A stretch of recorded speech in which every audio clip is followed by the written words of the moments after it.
আজকে আমরা যাচ্ছি চৌমুহনী মোটরসাইকেল গ্যালারিতে। সেখানে যাওয়ার কারণ হচ্ছে আজকে আমার বন্ধু নতুন বাইক নিতে চলেছে। অবশ্য ও আমাকে দুপুরে কল দিয়েছিল যে আমি অফিসে গেছি কিনা বা ফ্রি আছি কিনা। যেহেতু আজকে আমি অফিসে যাইনি, ফ্রি ছিলাম, সো বললাম যে হ্যাঁ ফ্রি আছি।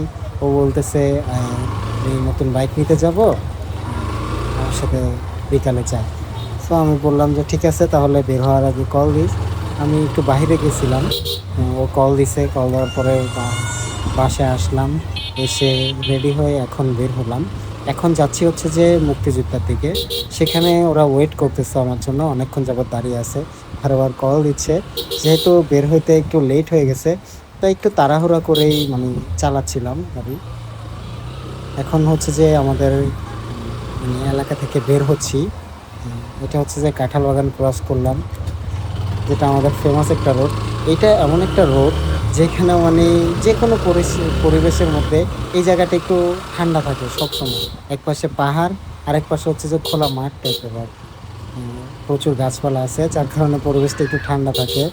এখন এটা হচ্ছে যে পাশে আমাদের স্কুল ছিল, স্কুল ক্রস করে আমরা এখন যাচ্ছি, জামতলা চলে আসছি। এখান থেকে হচ্ছে যে আমরা মুক্তিযোদ্ধা গিয়ে ওদের সাথে কথাবার্তা বলে দেন হচ্ছে যে বেরোয় যাব। যেহেতু আজকে এমনিতে আমাদের বাইক কম, হয়তো সবাই যেতে পারবো না। দেখি কি করা যায়, আগে ওইখানে যাই, তারপর দেখা যাক। দেখতে দেখতে আমরা চলে আসলাম মুক্তিযোদ্ধা এলাকায়। এটা হচ্ছে মুক্তিযোদ্ধা এলাকা। আর আজকে এখান থেকে ওয়েদারটা খুব সুন্দর লাগতেছে, একটু ঠান্ডা ঠান্ডা আছে, বৃষ্টি বৃষ্টি ভাব ছিল, সকালে অবশ্য বৃষ্টি হয়েছিল। হ্যাঁ, দেখেন আমার লেট হয়েছে, সবাই ওয়েট করে আছে আমার জন্য।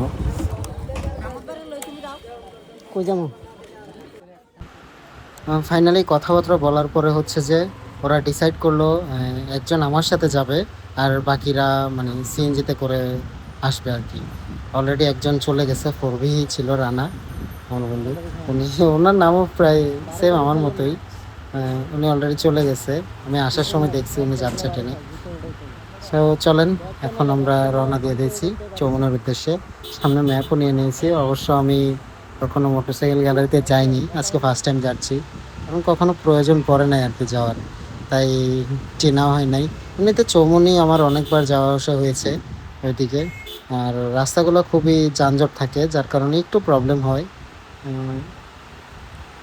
দেখ, এখন দেখা যাক কতক্ষণ লাগে যেতে।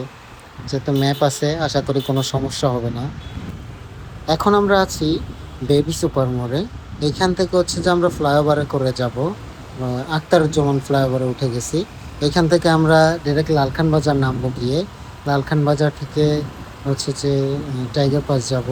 টাইগার পাস ক্রস করে দেন দেওয়ানাট, এরপরে হচ্ছে যে দেওয়ানাটের পরে চৌমুহনী। চৌমুহনী মোড় থেকে হালকা একটু সামনে গেলেই মনে হয় হচ্ছে যে মোটরসাইকেল গ্যালারি। আমি ম্যাপে যা দেখলাম আর কি। অবশ্য কোনো সমস্যা হবে না, ম্যাপ আছে, আর জায়গা খুব পরিচিতই। আশা করি সমস্যা হবে না, পৌঁছে যাব, খুঁজে বের করে নিই। আছে না বন্ধুরা, আধার নাম্বার আছে? আছে, এটা আমাদের বড় ভাই।